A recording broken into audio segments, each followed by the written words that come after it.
안녕하세요. 51페이지 계약금 등의 반환채무 이행보장 할 차례죠. 자, 계약금 등인데 계약금 등의 51페이지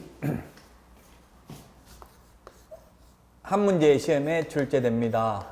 계약금 등의 반환채무 이행보장, 다른 말로는 예치권고제도입니다. 예치권고제도. 자, 계약금 등이라면 하면 계약금뿐만 아니라 중도금, 잔금까지도 포함을 해서 계약금 등이라고 합니다. 그래서 만약에 시험에 계약금 등이라 하면 기출문제에 보면 계약금과 중도금을 의미한다 하면 X입니다. 잔금까지도 포함해서 계약금 등이라고 합니다. 그 다음에 예치권고제도입니다. 강행규정이 아니고 임의규정입니다. 개업공개사는 거래 당사자에게 계약금 등을 예치하도록 권고할 수 있습니다. 언제까지? 거래계약 이행이 완료될 때까지입니다. 계약 성립될 때까지가 아니라 거래계약 이행이 완료될 때까지 예치하도록 권고할 수 있습니다.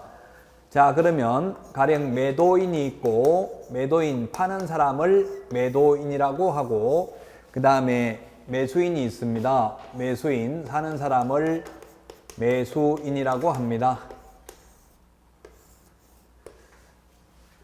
그래서 이 거래 당사자에게 예치하도록 권고할 수 있는데, 매수인이 불안하니까 이제 바로 매도인한테 돈을 주지 않고 예치기관에다가, 공신력 있는 예치기관에다가 예치기관에 맡겼다가 이 매수인이 돈을 떼이지 않고 확실하게 돌려받을 수 있을 때 매도인에게 주는 제도입니다. 그래서 예치기관이 금융기관이 있고요. 금융기관.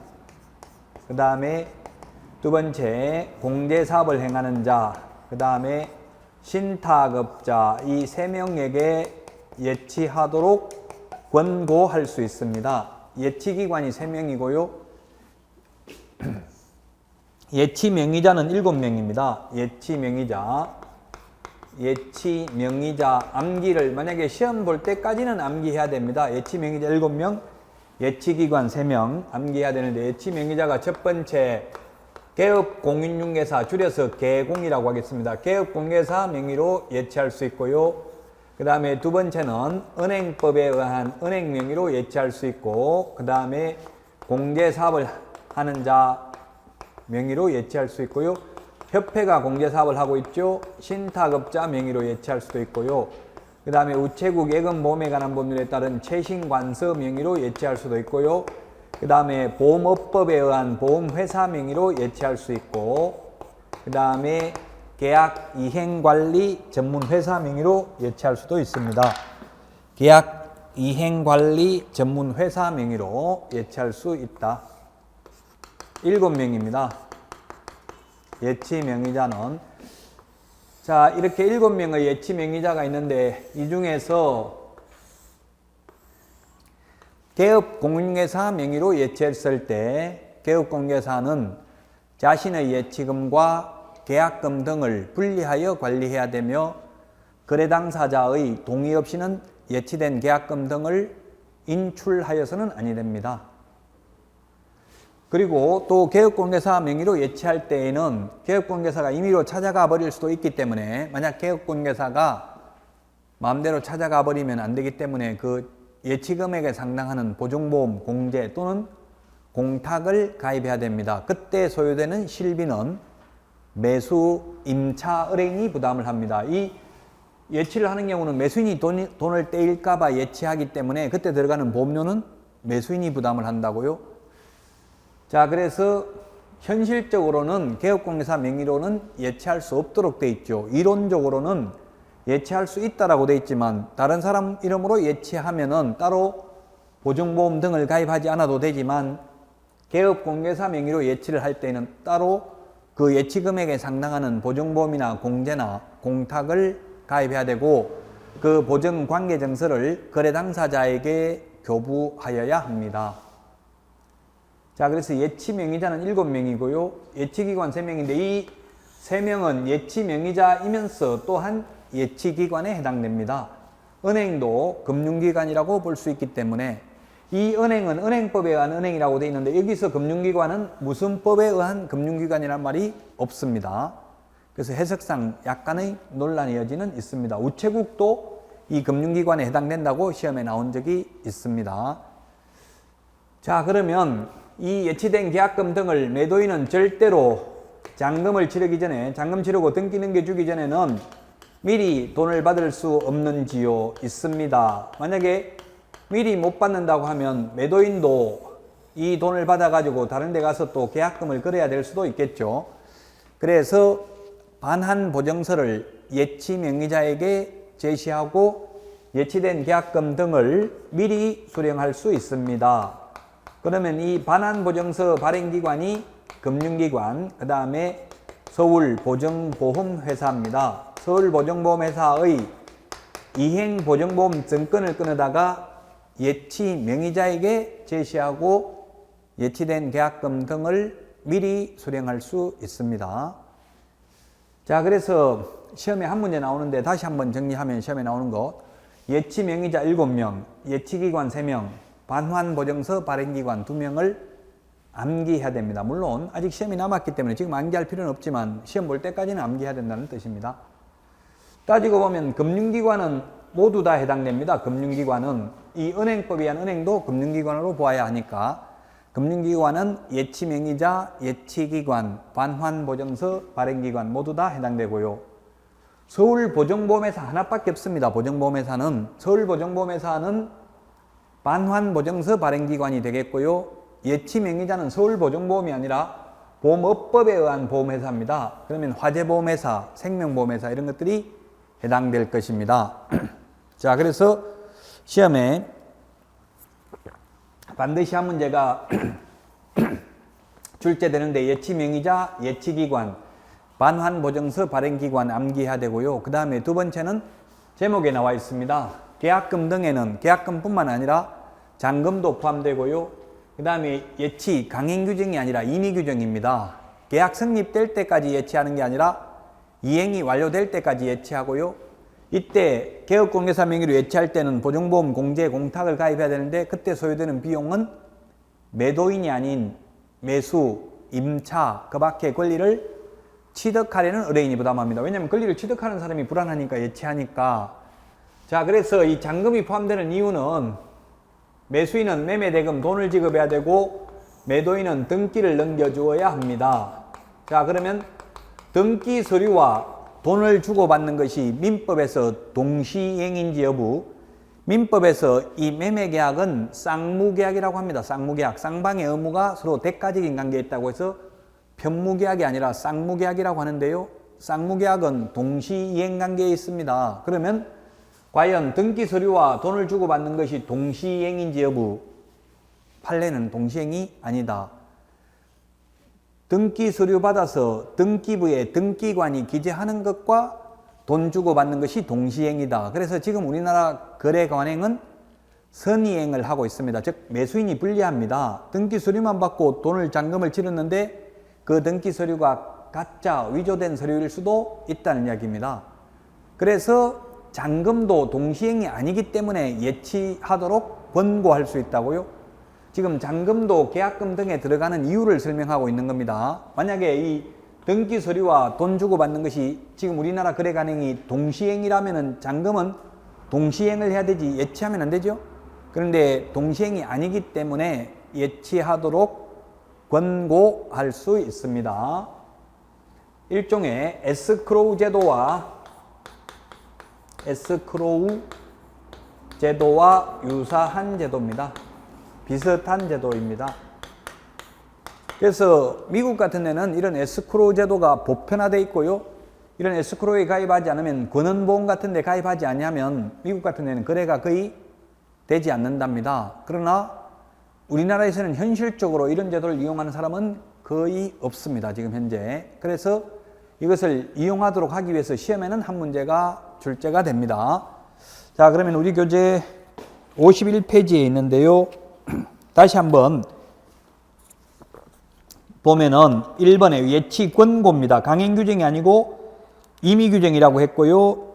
그 다음에 맨 밑에 51페이지 예치 명의자 7명 암기해야 되고요. 그 다음 페이지 52페이지에 보면 양가로 2번 위에서 세 번째 줄 예치기관 3명 암기해야 되고요. 그 다음에 반환보증서 발행기관 2명 암기해야 된다고 했죠. 그 다음에 3번 예치된 계약금 등을 미리 수령할 수는 있다. 단 반환보증서를 예치명의자에게 제시해야 된다. 금융기관이나 서울보증보험에서 발행하는 이행보증보험 증권을 예치명의자에게 제시하고 미리 수령할 수는 있습니다. 4번에 보니까 분리관리 및 사전인출 금지입니다. 즉 개업공개사는 자신의 예치금과 계약금 등을 분리하여 관리해야 되며 거래 당사자의 동의 없이는 예치된 계약금 등을 인출하여서는 아니 된다고 했습니다. 양가로 2번 보정설정입니다. 개업공개사 명의로 예치할 때만 그 예치금액에 상당하는 보증보험, 공제 또는 공탁을 가입해야 된다 했죠. 가입하면 그 가입했다는 증명서를 거래 당사자에게 교부해야 됩니다. 만약에 10억을 예치했으면 10억에 해당하는 보증보험, 공제, 공탁 중에서 최소한 하나 이상을 가입해야 됩니다. 양가로 3번 인출동의 및 실비약정입니다. 개업공개사는 거래 당사자가 계약금 등을 개업공개사 명의로 예치하는 것을 의뢰하는 경우에는 계약 이행의 완료 또는 계약 해제 등의 사유로 인한 계약금 등의 인출에 대한 거래 당사자의 동의 방법, 그 다음에 계약금 등의 반환채무 이행 보장에 소요되는 실비, 그 밖에 거래 안전을 위하여 필요한 사항을 약정해야 됩니다. 이 실비는 매수, 임차, 의뢰인한테 받을 수 있습니다. 자, 그러면 여기까지 한 문제 시험에 출제되고요.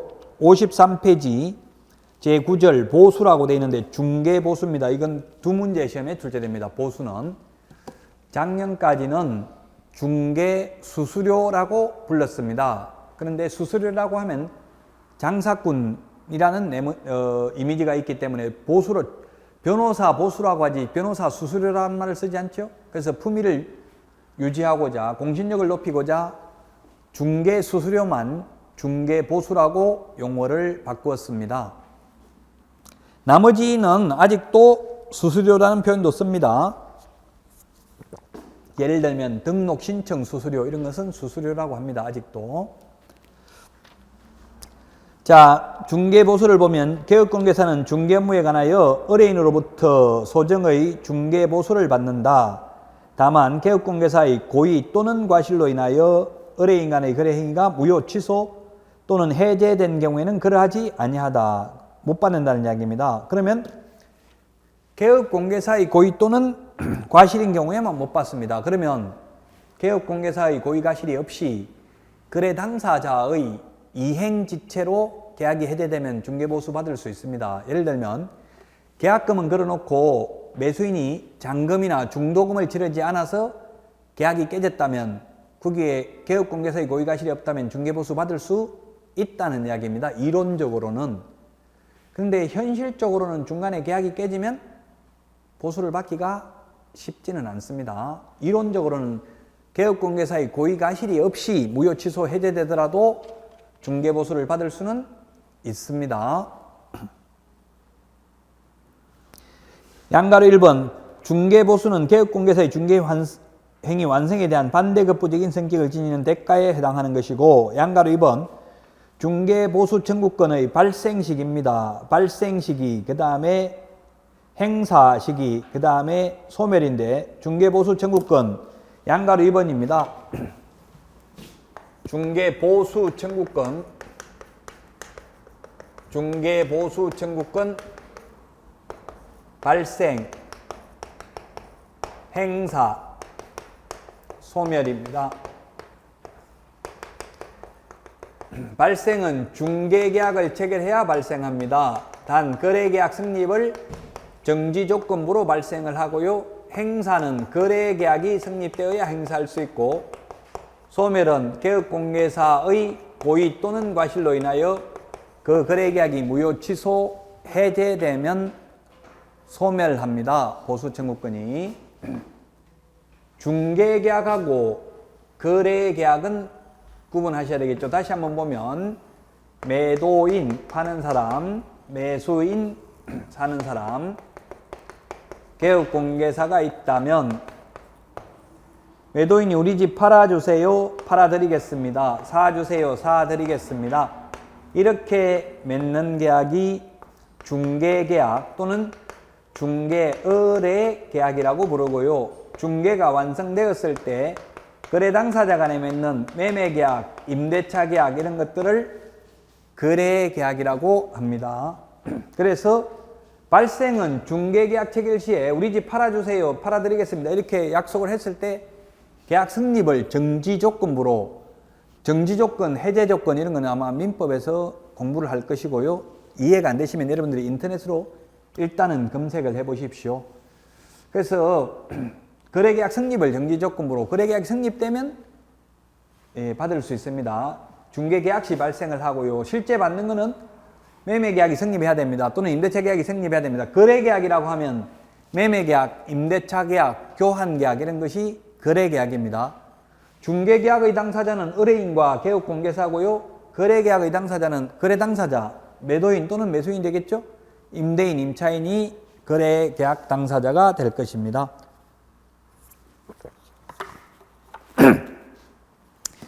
그래서 중개 보수 청구권 발생 시기는 중개계약 시입니다.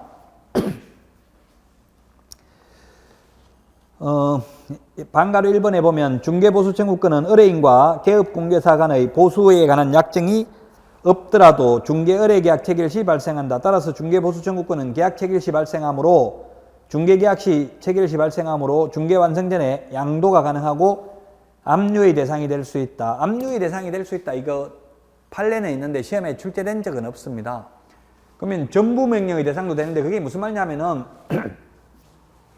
만약 개업공개사에게 돈을 받을 빚쟁이가 있다면 이 개업공개사가 못 받아가게 압류한 후에 대신 받아갈 수도 있다는 이야기입니다.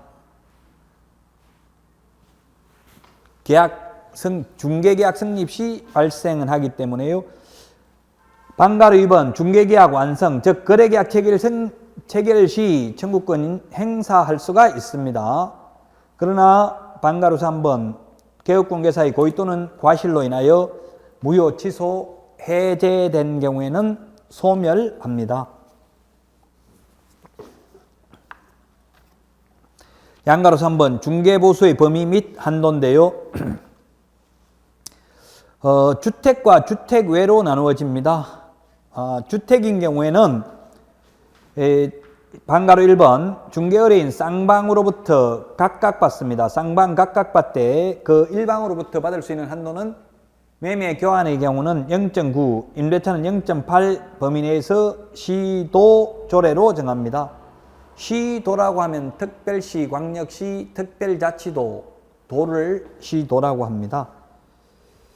자, 그 다음에 중개사물 외의 보수는 의뢰인 쌍방으로부터 각각 받되 거래금액의 0.9% 범위 내에서 의뢰인과 개업공개사 서로 협의하여 결정합니다. 그리고 동그라미 2번에 상한요율을 명시해야 됩니다. 주택 외의 중개사물에 대해서는 0.9% 범위 내에서 실제 자기가 받고자 하는 금액을 명시하여야 합니다.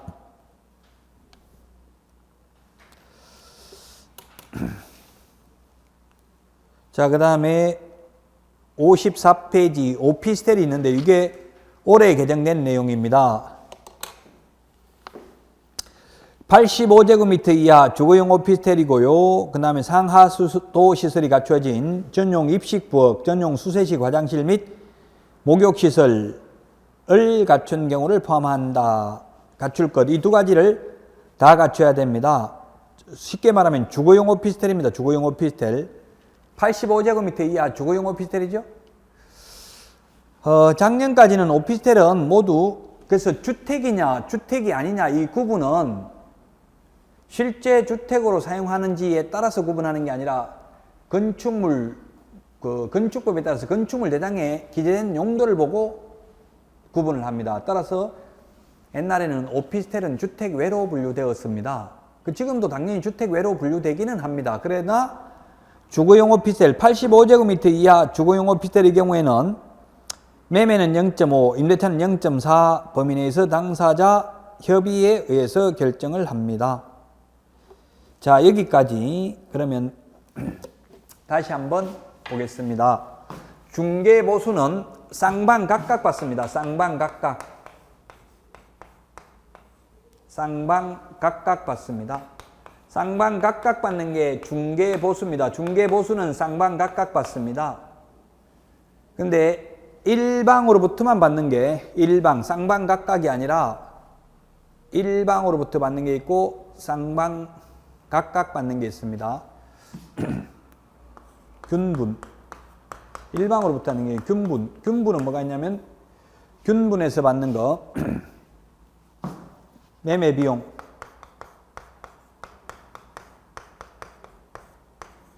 매매 비용 뒤에 가면 나옵니다만은 매매 비용은 민법에 나옵니다. 민법에. 만약에 예를 들어서 감정평가 비용이나 청량 비용이 들어갔습니다. 매매하는데, 토지 매매하는데. 그렇다면 그것은 매도인, 매수인이 균등하게 서로 똑같이 나누어서 내는 게 원칙입니다.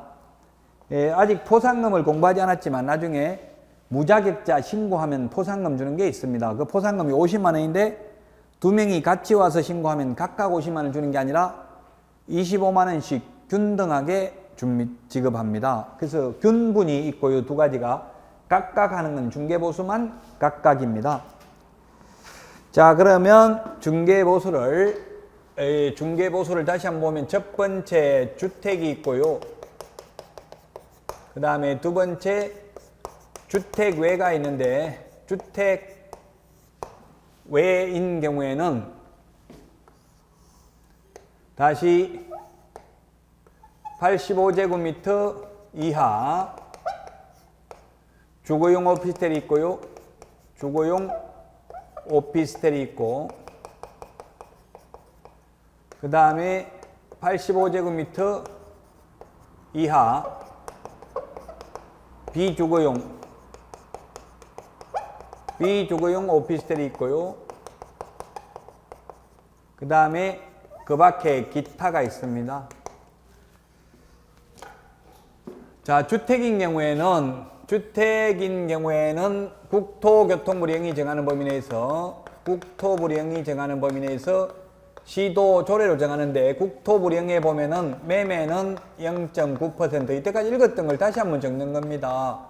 매매는 0.9%, 임대차 등인 경우에는 매매 교환은 0.9, 임대차 등인 경우는 0.8% 이 국토부령이 정하는 범위 내에서 시도 조례로 정합니다. 시도 조례. 그래서 시도 조례는 시험에는 안 나오겠죠. 시도별로 지금 17개 시도가 있습니다. 세종특별자치시까지 포함하면. 그럼 세종특별자치시는 현재는 우리 공인중개사법상은 시도에 포함되지 않습니다. 그래서 16개 시도 조례가 다 다를 수 있기 때문에 시험에 안 나온다고, 시도 조례 내용까지는. 자, 그 다음에 주택 외인 경우는 이 85제곱미터 이하 주거용 오피스텔의 경우에는 매매는 0.5%, 임대차는 0.4% 범위 내에서 당사자 협의를 하도록 되어 있습니다. 근데 85제곱미터 이하 비주거용 오피스텔 기타라고 하면은 토지, 상가, 임목, 광업재단, 공장재단 이런 것들이 기타에 해당되겠죠. 기타는 매매든 임대차든 모두 다 국토부령으로 정합니다. 국토교통부령으로 정하는데 국토부령이 매매든 임대차든 모두 다 0.9%입니다. 매매든 임대차든 모두 0.9% 범위 내에서 당사자 협의를 하도록 되어 있습니다. 그래서 정부에서는 중개보수를 반값으로 인하했다 이런 발표를 많이 했어요. 그러니까 현업에 있는 분들이 굉장히 힘들어하는 게 다 내린 게 아니고 내린 건 뭐밖에 없어요. 주거용 오피스텔밖에 없죠. 근데 전부 다 50%로 깎았는 줄 알고 왜 이렇게 비쌉니까? 이런 말을 많이 하더라고요, 현업에서. 근데 주거용 오피스텔만 거의 0.9에서 0.5나 0.4로 바뀌었으니까 거의 절반으로 깎인 거나 비슷하죠? 근데 시도조례에 보면은 물론 3억에서 6억짜리 임대차 이런 것들은 내려갔습니다. 그건 일부 지역만 해당되잖아요. 서울, 강남, 상무나 이런 데 주로 많이 해당되죠. 그 시도조례에 있는데 그거는 뭐 시험에는 안 나오고요. 이 주거용 오피스텔 요것만 보시면 되겠습니다.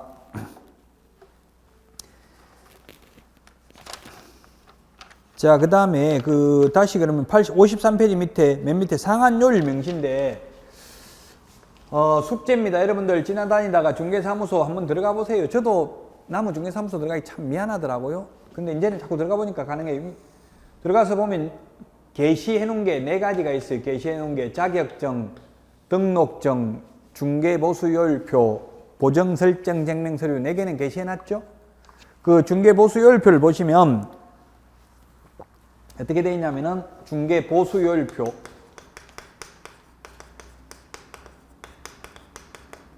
요율표 보면 주택 해가지고 시도조례가 나와 있고요. 그 다음에 주택 외 그래가지고 또 주거용 오피스텔 이렇게 나와 있어요. 그리고 이 주택 외인 경우 에는 가로 퍼센트 이렇게 되어 있어요. 가로 퍼센트. 주택인 경우에는 시도조례가 정하는 요율표를 적어놨어요. 뭐 2억 이상인 경우는 0.4%, 2억 미만인 경우는 0.5%, 뭐 예를 들면 그게 얼마인지는 저도 암기 못하죠. 왜? 시도조례에 있었기 때문에 시험에 안 나온다 했죠? 시도가 16개나 되기 때문에 나올 수가 없어요. 어쨌든 주택은 이렇게 요율이 딱 국토부 시도조례가 정한 요율을 게시하면 되는데 주택 외인 경우는 0.9, 이 두 개는 0.9 범위 내에서 당사자 협의잖아요. 그런데 0.9인데 가로 안에 해놨다고 그러면 나는 0.8 해가지고 손님 많이 끌려면 0.8, 어떤 데는 0.7, 0.6 이렇게 시장경제 원리에 따라서 자율 경쟁을 유도하기 위해서 주택 외의 경우에는 가로 퍼센트 몇 퍼센트 받을 건지 자기가 받고 싶은 금액을 상한요율을 게시하도록 했습니다. 그런데 현실적으로 가서 보시면 대부분이 담합을 해가지고 거의 다 0.9라고 게시해 놓았습니다. 근데 이거는 0.8이라고 게시할 수도 있습니다. 만약 0.8로 게시했다면 0.9는 받으면 안 되겠죠?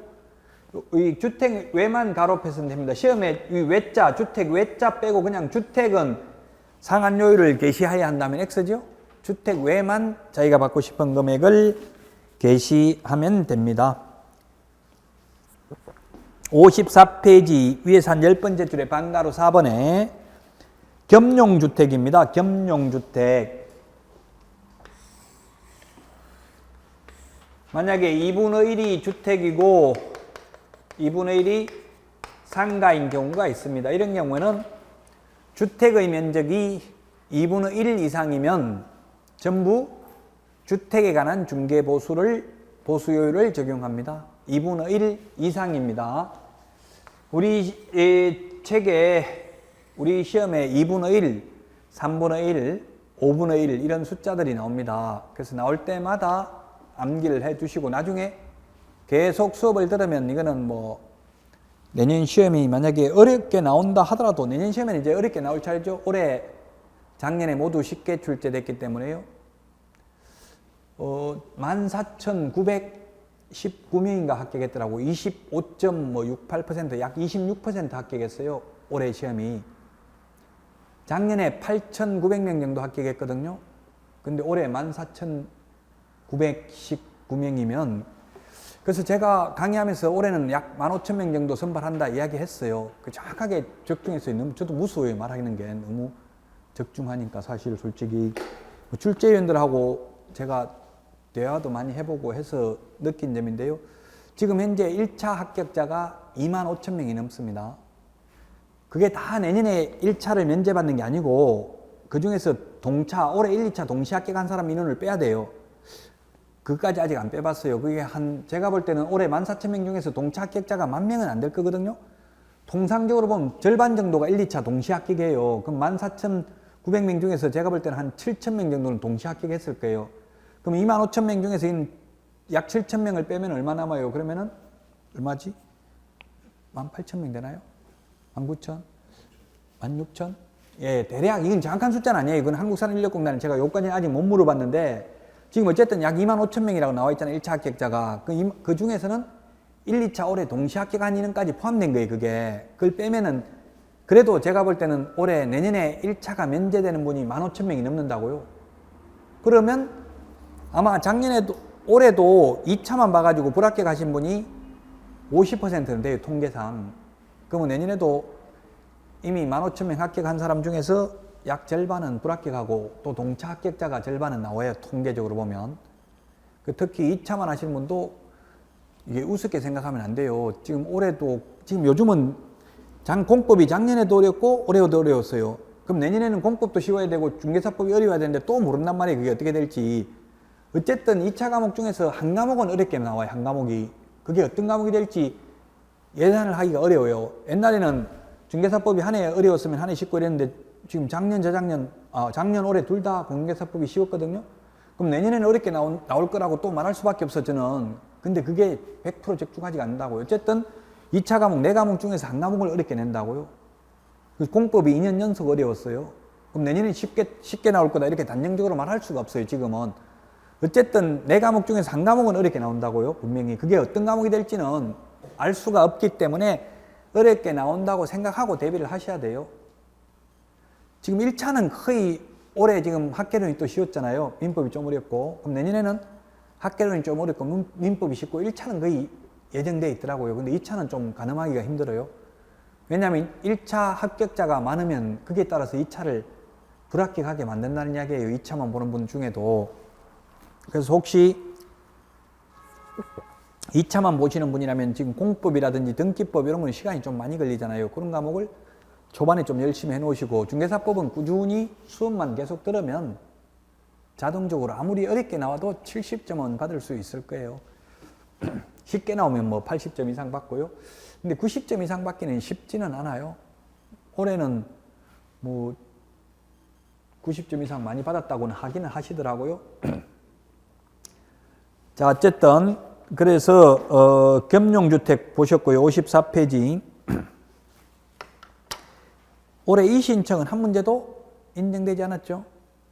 그 에듀나인 사이트에 이런 질문이 올라왔더라고. 저한테 하고 다른 선생님한테 하고 똑같이 이거 이 신청 이거 되지 않나요? 묻는데 저는 긍정적인 답변을 드리지 못해서 죄송합니다만 제 개인적인 사견은 인용되기 어려울 것으로 판단됩니다. 이렇게 올렸더니만 바로 지우셨더라고요. 누가 올렸는지는 모르겠던데. 근데 다른 사이트에 가보니까 막 제 욕해놨더라고요. 저 인간 물었더니만 싸가지 없이 대답한다. 이렇게 해놓고 다른 선생님은 뭐 가능성이 있다. 막 이렇게 해가지고 신모 교수님은 막 박사라고 하면서 칭찬을 많이 해주더라고요. 저도 박사입니다. 박사가 중요한 게 아니고요.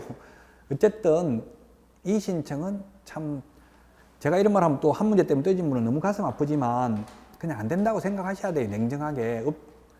정책적인 고려에 의해서 충분히 받아줄 수 있는 것도 안 받아줄 수도 있고요. 올해는 많이 합격했기 때문에 안 받아준단 말이 조금 논란의 여지가 있어도 만약에 올해 합격자가 만약 5,000명도 안 나왔다면 받아주겠죠.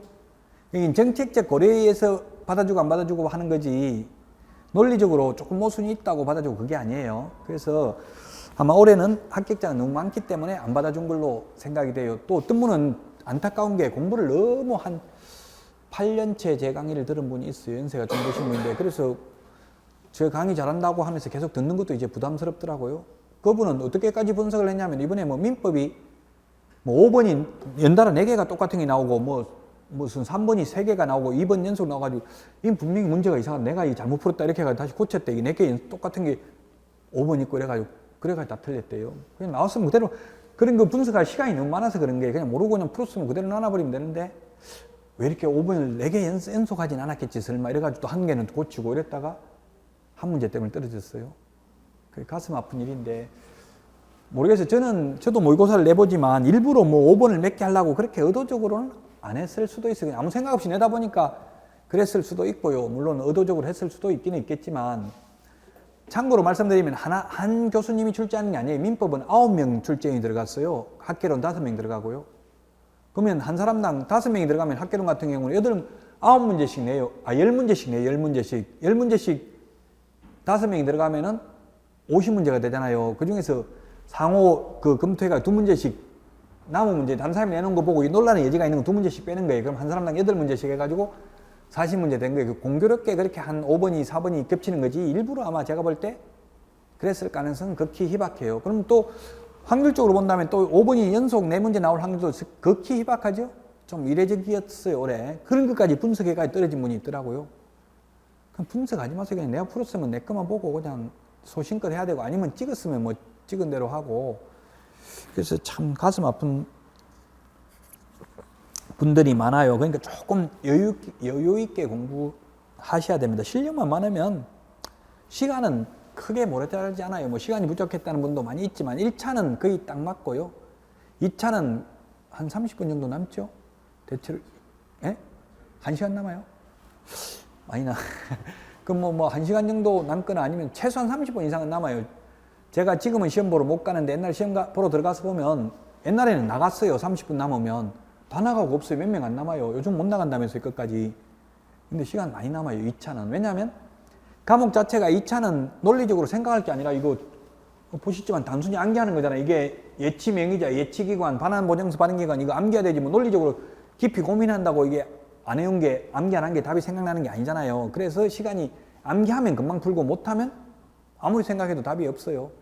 근데 1차는 조금 생각해야 되죠. 학개론도 좀 생각해야 되고 민법도 가벌 병정 이 사례 중심으로 나오면 생각을 해야 되니까 시간이 많이 걸려요. 그래서 1차 같이 하신 분은 1차 위주로 하시고 2차만 하시는 분이라면 이달에는 공법이나 등기법 이런 걸 좀 열심히 해두는 게 바람직합니다. 자, 양가로 4번입니다. 54페이지. 반가로 1번. 매매는 매매 금액이고 교환은 고액 기준입니다. 고액 기준이라고 하면은 자, 2억짜리 상가하고 3억짜리 주택을 하고 교환합니다. 그러면 상가는 0.9%까지 받을 수 있다고 했어요. 그러면 298, 180만 원입니다. 중개보수가. 주택인 경우는 시도 조례에 보면 2억 이상인 경우는 0.4%입니다. 그럼 0.4 곱하면 3, 42, 120만 원입니다. 중개보수가 높은 것을 각각 받는다면 180만 원씩 각각 받겠죠? 근데 고액 기준이다 이 말은 고액. 거래금액이 큰 거라 이 말이에요. 거래금액이 큰 거는 이게 3억이 더 크죠? 그래서 120만 원씩을 각각 받을 수 있다고 상방에 합하면 240만 원이 되겠죠? 중개 보수가 큰 것을 각각 받는 게 아니라 거래 금액이 큰 것을 각각 받는다.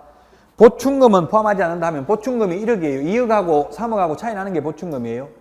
그 1억은 포함시키지 않는다고. 그냥 거래 금액이 큰 3억에 대해서 쌍방으로부터 각각 받습니다. 우리 지난주 금요일날 합격자 모임을 했는데 대략 한 70, 오프라인만 해가지고 한 70분 정도만 오신 것 같더라고. 온라인은 제외하고요. 안 왔다고요? 다 안 왔다고요? 다 안 와도 한 70분 정도 오셨더라고요. 그 보니까 끝까지 수업을 들으신 분들이 많더라고요. 확률적으로 보면. 그래서 좀 힘들더라도 지금은 오히려 듣기 쉬워요. 좀 모르는 게 있으면. 근데 나중에 다 아는 거 듣기 정말 짜증나거든요. 그래도 끝까지 죽었다 생각하고 1년 동안 끝까지 수업은 다 들어보세요. 그게 아마 내공이 좀 쌓일 거예요. 아무래도 계속 똑같은 거 뒤에서 답을 불러준 것 같다는 느낌이 든다는 분도 있고 물론 제 앞에서 그렇게 좋은 이야기만 하시겠지만 그게 진리는 아닐지 몰라도 어쨌든 제가 보니까 학원에 나오시는 분들이 더 많더라고요. 통계적으로 보면 얼굴이 안 보이는 분보다는. 실력으로 보면 불합격과 합격 차이 진짜 별거 없어요. 근데 완전히 하늘과 땅이거든요. 한 문제 때문에. 자, 반가로 3번 임대차입니다. 임대차는 임대차 보증금 월 차임이 있는 경우 보증금 더하기 월 단위 차임액 곱하기 100, 단 가액이 5천만 원 미만이면 차임 곱하기 70, 이 경우 권리금은 포함하지 않는다. 자, 이게 뭐냐 하면 만약에 월세가 500만 원이고요. 더하기 월세가 500이 아니라 보증금이 500만 원, 월세가 45만 원 곱하기 100을 합니다. 보증금 더하기 월세 곱하기 100을 해서 나오는 금액이 5천만 원 이상이면 그대로 5천만 원 곱하기 요율을 합니다. 요율을 한다는 말은 주택이면 시도 조례가 정한 요율, 상가라면 곱하기 0.9까지 받을 수 있죠. 그런데 이렇게 보증금 더하기 월세 곱하기 100을 한 금액이 5천만 원 미만인 경우, 만약에 이게 가령 40만 원이라고 한다면 곱하기 100을 하면 4천만 원, 보증금 500을 하면 4,500밖에 안 되죠. 이런 경우에는 곱하기 100을 하는 게 아니라 얼마를 한다고요? 70을 해요. 그러면 47은 28, 2,800만 원 더하기 보증금 500 하면 환산 보증금이 3,300이에요. 3,300만 원 곱하기 요율을 하는 거예요. 그래서 저도 현업에 있을 때 이런 문제점이 있더라고요. 만약에 보증금 500에 월세 45만 원이라고 하면 만 원만 깎아주세요. 월세 2만 원만 깎아주세요 하면은 저는 안 됩니다. 이렇게 안 됩니다. 아니고 주인이 그렇게는 안 해준답니다. 이렇게 말해요. 주인이 저도 사정해봤는데 안 된다 이렇게 해야 돼요. 왜냐면 이거 만 원 깎아주면 중개보수가 얼마 이게 지금 5천만 원 하고 3,300이면 이게 차이가 많이 나버리죠. 이게 만약 0. 만약 상가하면 오피스텔 같으면 0. 아까 4, 5잖아요. 0.5면 5, 25, 25만 원 받을 수 있는데 만약 만 원만 깎아줘 버리면 이게다가 0.5 하면 5, 35, 5, 35 거의 뭐 17만 원 얼마밖에 안 되잖아요. 그럼 한 7, 8만 원 차이 나잖아요. 만 원 깎아주는데 중개보수가. 그래서 저는 이거 주인한테 말하니까 절대 안 된다고 하네요. 참 뭐 이러면 웬만하면 해요. 처음에는 막 깎아달라면 무조건 깎아줘야 되는 줄 알았어요. 안 깎아준다면 시장 같은 데 깎아달라고 하면 우리 큰 소리 치고 뭐 손해보고 판다 이러면 깎자 소리 못하죠. 이게 이런 건 안 깎아주는 게 좋아. 중개보수가 너무 확 깎여버린다고요.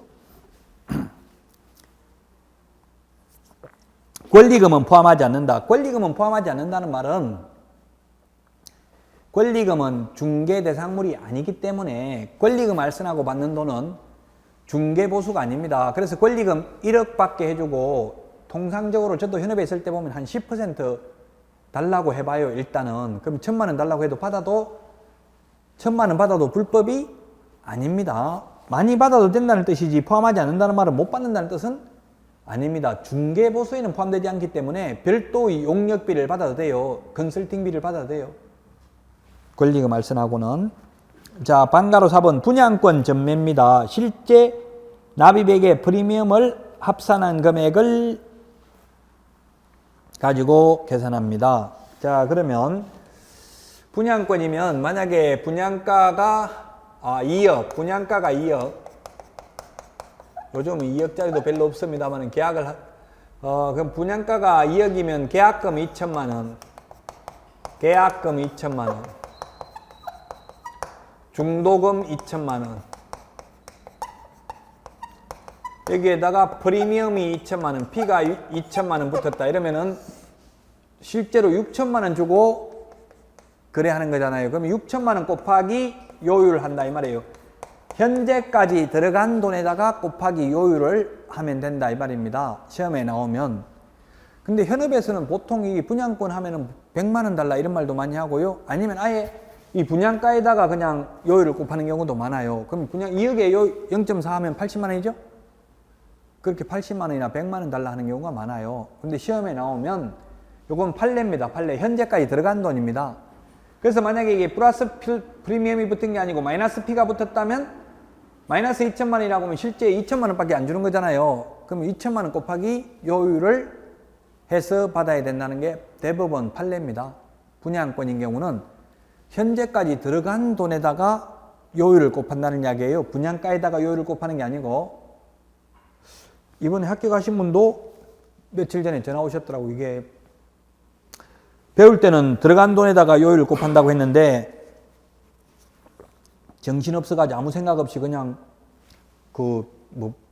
총 분양가에다가 프리미엄까지 합산해가지고 중개보수를 통장으로 입금시켰다 하더라고요. 그래서 어떻게 하면 됩니까? 이렇게 묻더라고요. 물으면 저는 묻는 사람한테 유리하게 대답할 수밖에 없잖아요. 변호사도 묻는 어린이한테 유리하게 대답할 수밖에 없거든요. 그래서 그건 돌려받고 싶다는 이야기잖아요. 그러면 어떻게 되냐 묻길래 이게 영수증 있잖아요. 증명서류 가지고 돌려달라 하고 안 주면 시청이나 구청에 민원 제기하겠습니다. 이렇게 하면 가장 효과적이에요. 소송하는 것보다 민원 제기하면 그 공무원이 전화합니다. 중개사무소 전화해가지고 이런 민원 들어왔다. 해결할래? 아니면 내가 나가서 조사해볼까? 이렇게 나와요. 해결하든지 아니면 가지고 들어가겠습니다. 이렇게 해야 되거든요. 그럼 업무정지는 당한다고요. 최소한. 업무정지 1개월만 당해도 차라리 받은 돈 돌려주는 게 낫겠죠? 그럼 자격증 딴 사람이면 다 돌려줍니다. 무식하게 남의 자격증 빌려가지고 한 사람이면 안 돌려줄 수도 있겠죠? 이렇게 많이 받을 때 그 증거를 남기면서 통장으로 받는 사람은 없겠죠? 현실적으로? 여러분은 통장으로 받지 말라고. 통장으로 받으면 증거가 있기 때문에 무조건 법정 보수 초과해서 받으면 1년 이하의 전역이나 1,000만 원 이하의 벌금 플러스 등록을 취소할 수 있다고요. 이론적으로는. 그래서 그렇게 말씀드릴 수밖에 없었어요. 저는. 우리 여기서 합격하신 분들이더라고요. 수업은 별로 안 듣는데 인터넷으로 보고 합격하신 분이 굉장히 많으시더라고요. 방가로 5번입니다. 방가로 5번. 동일한 중개사물에 대하여 동일 당사자 간의 매매를 포함한 당사자 간의 동일한 기회에 매매를 포함한 둘 이상의 거래가 이루어지는 경우에는 매매에 관한 거래 금액만을 적용한다. 동일. 3번 밑줄 치십시오. 동일.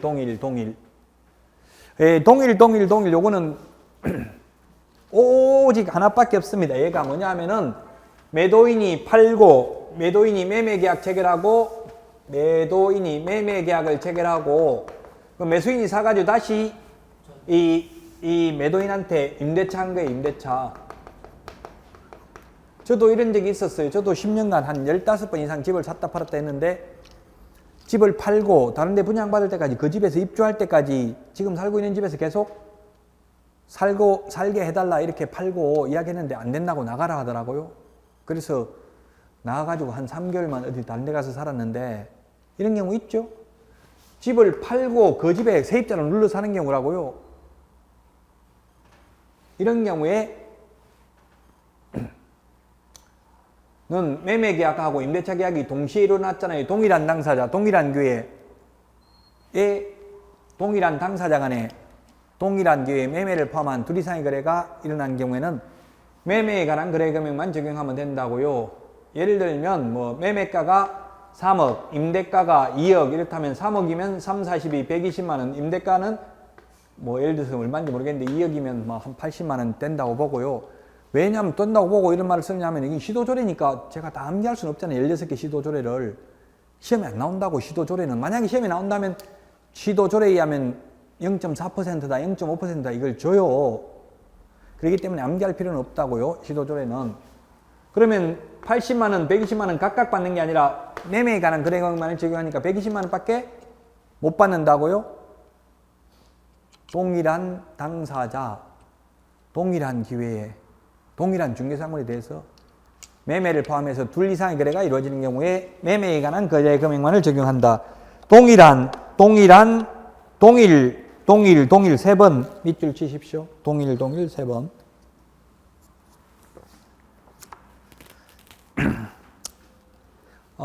양가로 5번 중개 보수 산정 방법부터 쉬었다 하도록 하겠습니다.